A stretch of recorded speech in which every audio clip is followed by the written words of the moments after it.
Hey, it's David from 3D Make It, and today we're going to be talking about the new Prusa 2.1 slicer and Cura 4.3. Let's go!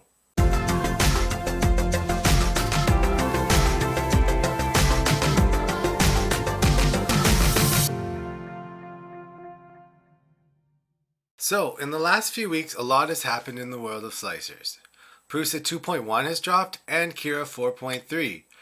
There's lots of new features in both, but we're going to go through a few and show you just what happened and what we prefer. Let's go. Okay, so let's talk Prusa 2.1. I've loaded the slicer and I put a model in. And this model is for my control box. And what it does is it lets you move the controller for the Ender 3 out of the printer and onto the side. I made it because I didn't like tipping the printer.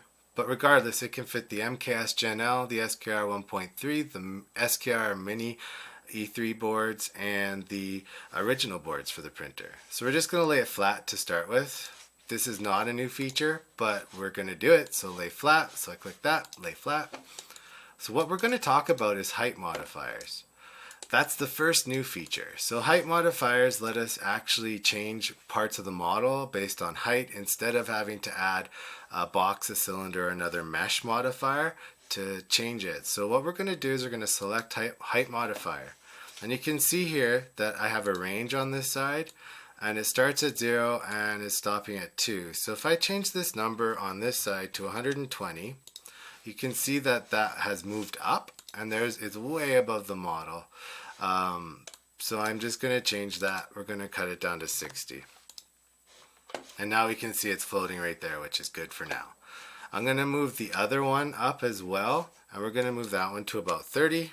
So if I change my start height to 30, we can see now that my start height would be here, which is about where I want it, maybe just a touch higher. So I'm going to go 36.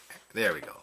And now that encompasses my screw holes on the top here and the screw holes in this model. Now the top line isn't quite right. So if we go here, we can see that it needs to go a little bit higher. So I'm going to bring it up to 80. Now that's going to get it right at the top of the model, which is perfect. So once we have our range set top to bottom for height, we can come into the settings gear here and you can see that we can change almost any setting we want to, but we're going to grab the infill. So underneath, we can change the infill to be 30% down there instead of the 10% that the model is. So that's going to give me more infill and make those screw holes a little bit stronger. Even though I should add some perimeters there, we're just going to use infill now. So I'm going to slice. So once this generates the slice, we're going to be able to see that the infill changes through the model, particularly on this left side here. So I'm just going to rotate that. We're going to go above and then I'm just going to drag down to preview. So you can see at the bottom now on the left hand side here that there's quite wide infill. Let's just zoom in there. See, so it's quite sparse. It's 10%. As the model builds up though, and we hit that layer modifier, we can see that now it's switched to that 30% and we're going to get a much denser fill to the rest of the model because that's where the height modifier was. So this is the first new feature and it's one of my favorite ones that he's added. It's an amazing thing. It lets us quickly modify bulk parts of models. So think if you're printing curved objects or if you're going to be printing like a figure and you want to make sure that the shoulders or fine details come through in certain spots, this can help us do that. So here's our model again. Let's lay it flat. Let's make it big.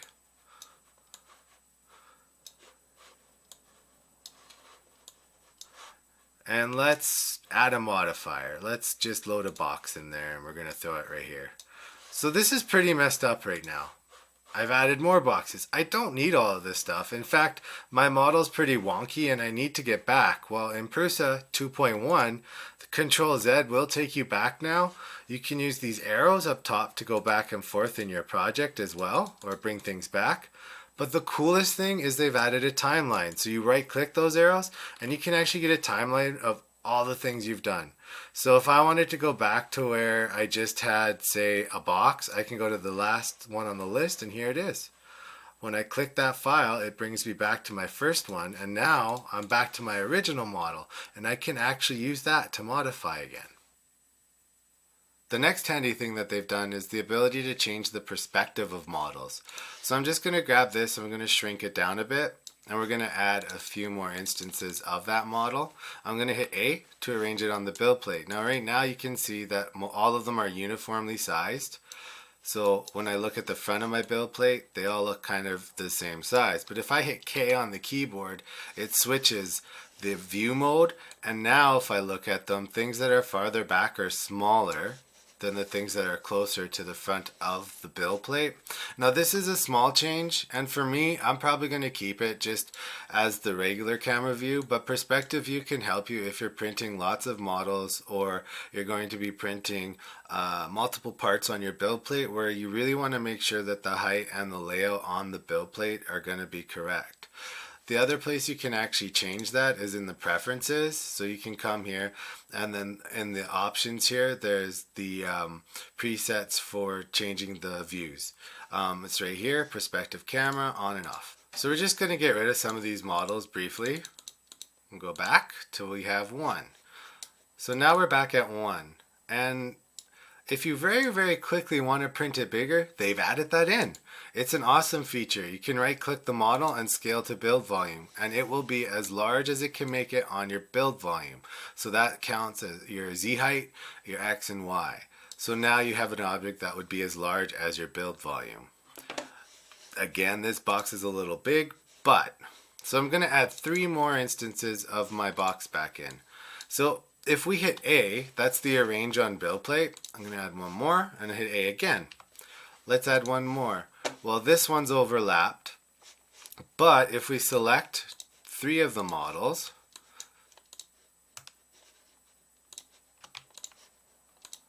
so that's shift or control click, sorry, we can actually arrange these separately from the others. So if you do a shift A instead of just an A, you can see that it brought the 2 into perspective, but it couldn't actually fit that 3rd one in just by arranging those 3. So if I hit AA, it can bring those in, or I can delete this one and pick these 2.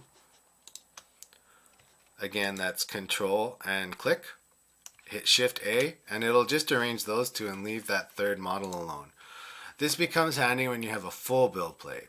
So there's some pretty powerful features that were built into Prusa in this last rendition, and I gotta say, all of them are useful. My favorite has to be the height modifier instead of having to drag the boxes in, because now I can quickly go in and change things like that top infill that we did earlier. A noteworthy mention, and something that I don't use yet, is SLA printers. Prusa added more support in for the SLA printers and added updated logic. So now you can do things like print flat on the build plate without having to support the model first. And there's some algorithm changes in there too that make the slicing engine work a little better. And you can also export toolpaths now as objects.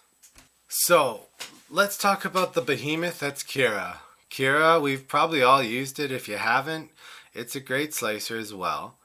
4.3 just came out for Cura, and it did add some changes, and the most notable one is lie object on face. So I've downloaded this Devo hat, and I want to lay it on a face. So if you click the model, and then we're going to go with rotate, and then if you notice here, there's another option. Now that option is lay object on face to the build plate. So I'm going to click that. And what I want to happen here is basically I want that object to lay on this flat ring on the bottom here on the build plate. So again, I'm going to hit that and hit that. And I'm going to click in the hole. And this is where it gets janky. It doesn't actually know that that's a surface. So like if I click it, I have a hard time getting that edge. And then it just kind of randomly pops around. And then I finally got it. I clicked the edge. It's off the build plate. That's okay. I can do arrange all models. And then it'll bring that back to the build plate. So I can arrange things, but if you notice, I can't arrange one model at a time like Prusa 2 just added. So 2.1 has an advantage there. The other advantage of 2.0 is its ability to lay things flat on the plate. So if I click the place on plate, or face on plate, sorry, you can see that it actually fills in that giant hole because its algorithms are smart enough to know that that is a spot that I could lay it on the plate. I click once and it's on the plate. Now the other thing that happened in Cura, and this actually happened around 4.2, but we're going to talk about it now, is how CreaWsome if any of you have watched that video that we did or have used CreaWsome, you know that it's a basic set of beginning points for slicer settings for Creality machines. And Ultimaker Cura picked that up and actually built it into 4.2, and it's here in 4.3. So this is a CR10S machine that I have, and you can see here that if I pick my dynamic, super, standard qualities, they're all the magic numbers, so 0.04. It goes up and down. Now the problem is when you install a fresh version of Cura 4.3, so if you're one of the holdouts and you're still on Cura 4.0 or 4.1, you're going to have different settings. Your settings, you've probably tuned to what you like. Maybe you installed the CreaWsome and those CreaWsome settings now are awesome. Maybe you don't like them and you've spent a couple years from 3.6 or earlier tuning your profile and you've got something you really like. Well, when you go and you restore from your backup or you just install the next version, what happens is your profiles are there, but they're all broken. They'll all have really big layer heights and they'll all have CreaWsome settings inside of them. So this version of Cura was the first one that I've gone to, and since 4.1 that I've actually taken the time and I've actually reset all of my standards. So it was a workflow thing, and I just want to go through it quick, but to do the workflow, I added new Creality printers, and then I added a filament for all of the temperatures I used. I just made a custom filament, and then I went through and I literally set all of my settings back to what I liked, and I got rid of the CreaWsome settings. So to do that, I basically hit the gear, I hit check all, and scroll down one at a time through all of them, matched them up with my other settings, and made this new profile. So if we compare, here's the standard 0.2 quality, and it's the standard 0.2 layer height. So if we look at the initial layer height and the line width of the defaults, we can see that mine are all back, but the CreaWsome settings inside of Cura, they make everything bigger again. So you have a larger line width and the speed settings are a little bit wacky. So that's just one thing that Cura did. It does take time. It took me about a half hour to do my filaments and then a half hour to do my slicer settings. The next thing that Cura changed is your printer settings are brand specific. So if I have my Creality default and I select my CR10S or Ender 3, we can see that inside of those settings I have my Creality stuff that I've made here. In my Robot, when I select it, so my SX4, the company rebranded to Haia, but I love the printer. You can see now that it has the profiles that are attached to that printer in there. So the profiles don't mingle and merge anymore, which is good. So the last thing we'll talk about Cura, and it's been there for a long time, is support for experimental modes. And so we're going to talk tree support, and we're actually going to talk conical support. So if you don't see them, you just hit the gear, and then inside your menu here, you just tick off all these options, and then you'll actually get your options that you want back. If you don't know where they are, you can type them in. So I'm just going to type conical and then scroll down, and then I have enable conical support angles, conical minimal width. So we can enable all of those. So tree support and conical support in Cura are one of the two reasons I go back to Cura. So you can see once I select generate support, I get the conical support. And if I just grab the slice button here, so I'll just move this menu up a bit. I'm going to switch back to my bigger printer here so I can actually slice that. And then we're just going to enable those two support modes, so it'll slice quick. The tree support and the conical support don't exist in Prusa. They do provide better support for your models. If the model is complicated and has lots of parts, they're easy to come off.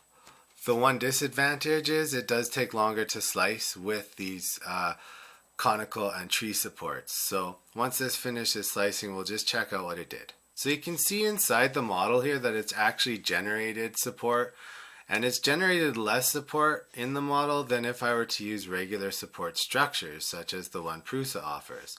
So you can see that it starts along the inside here and then it keeps making its way up one layer at a time until I get to the top, and it actually supports the model quite well all the way through. So models that have holes such as masks or helmets will benefit from conical. Models like the Hulk or other actual figures will benefit from tree support. And this is really why I come back to Cura. My everyday slicer right now is Prusa.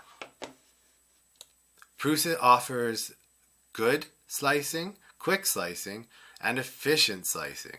Cura offers a behemoth of options as well as quickish slicing. I find that the engine, the bigger you get, the longer the slice takes, especially if you're going to be generating tree supports. That's a lot of logic going into it. So which one do we use? Which one do we recommend? And the answer is both. Like I said, Prusa is my everyday. If I have a quick object I need to send, I use Prusa. But if I have a model that requires fine detail, or like that hat there that needs that support on the inside, I'll use conical or tree support. So there's the new version of Prusa 2.1 and Cura 4.3. We're going to go into more detail in the support structures in Cura in an upcoming video, but for now, I hope we've given you an idea of the advantages of both and why we use both. You guys are awesome. Hit that subscribe button and ring the bell for notifications of new videos, and share us around. Have a good one.